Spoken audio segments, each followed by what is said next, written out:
Shalom, selamat pagi untuk kita semua. Dari Bukit Sion Makale mengajak kita semua, mari teduhkan hati kita. Mengawali hari ini kita akan membaca dan merenungkan firman Tuhan.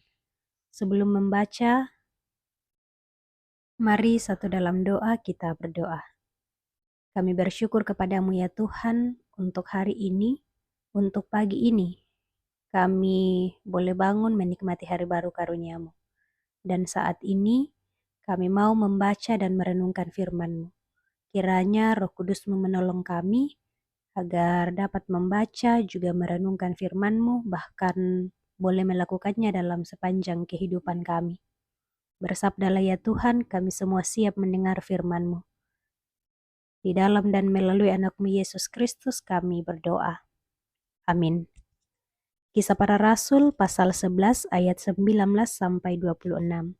Firman Tuhan, sementara itu saudara-saudara yang tersebar karena penganiayaan yang timbul sesudah Stefanus melakukan perjalanan sampai ke Finisia, Siprus, dan Antioquia dan memberitakan Injil kepada orang Yahudi saja.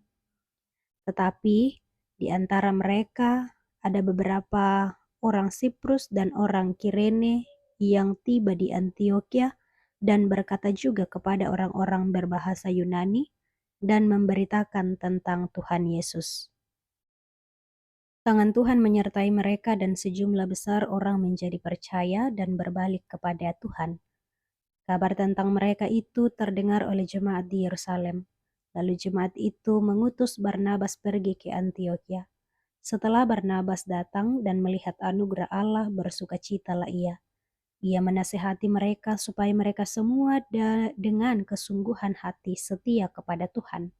Karena Barnabas adalah orang baik, penuh dengan Roh Kudus dan iman. Lalu banyak orang dibawa kepada Tuhan. Setelah itu, pergilah Barnabas ke Tarsus untuk mencari Saulus. Setelah bertemu dengan dia, ia membawanya ke Antioquia. Mereka tinggal bersama jemaat itu selama 1 tahun penuh. Sambil mengajar banyak orang, di Antioquia lah murid-murid itu untuk pertama kalinya disebut Kristen. Amin. Tema perenungan kita saat ini, setia memberitakan Injil. Saudara-saudara yang dikasihi Tuhan, setelah Stefanus mati martir, jemaat di Yerusalem hidup terpisah. Yang terlihat hanyalah kekalahan, namun ternyata di tengah kondisi seperti itu justru dipakai Tuhan untuk menyebarkan Injil ke Antioquia. Di ayat 19 sampai 21 pembacaan kita, dengan jelas di situ dikatakan bahwa kesulitan tidak menghentikan Injil, tetapi justru menyebarkannya. Jemaat yang tercerai-berai tidak vakum, namun tetap memberitakan Injil, yang awalnya hanya ke orang Yahudi, tetapi akhirnya sebagian mulai ke orang Yunani juga. Dan satu hal yang pasti bahwa tangan Tuhan menyertai mereka, sehingga banyak orang yang bertobat. Tuhan tidak membiarkan umatnya berjalan sendiri memberitakan Injil, tetapi Dia setia menyertai. Sama halnya dalam kehidupan kita. Kadang kita diguncang oleh keadaan seperti pergumulan hidup. Namun melalui firman Tuhan saat ini, kita diingatkan, kita dikuatkan untuk tidak berdiam diri. Tetapi mari terus menjadi saksinya di tengah perjalanan hidup ini. Sebab tidak ada yang mustahil bagi Tuhan. Dia bisa saja memakai kesaksian kita untuk menjangkau mereka yang belum mengenal Yesus Kristus. Di ayat 22 sampai 24, gereja bertumbuh karena ada orang yang mendorong iman orang lain.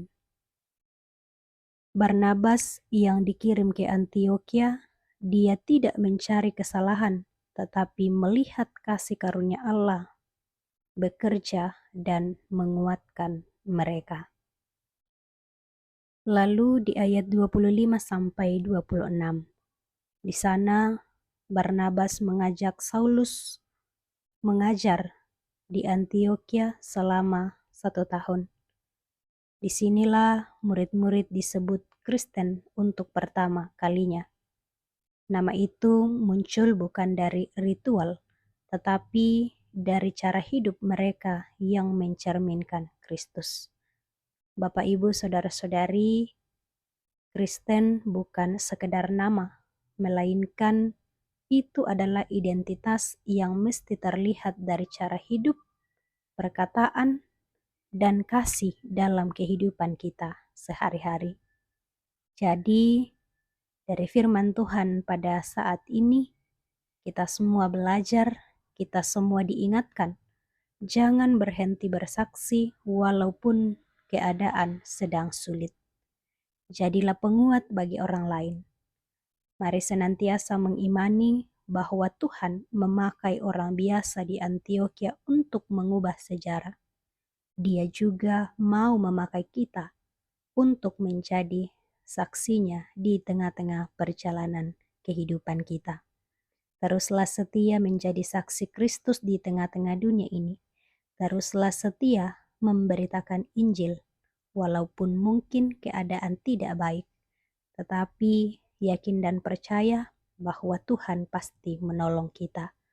Roh Kudusnya kiranya terus memampukan kita untuk memahami firman-Nya ini, dan juga Roh Kudusnya kiranya memampukan kita untuk senantiasa menjadi pelaku-pelaku firman Tuhan dalam sepanjang perjalanan hidup ini. Amin. Mari kita satu dalam doa, kita berdoa. Terima kasih ya Tuhan untuk waktu yang indah Tuhan beri bagi kami. Kami boleh membaca juga merenungkan firman-Mu.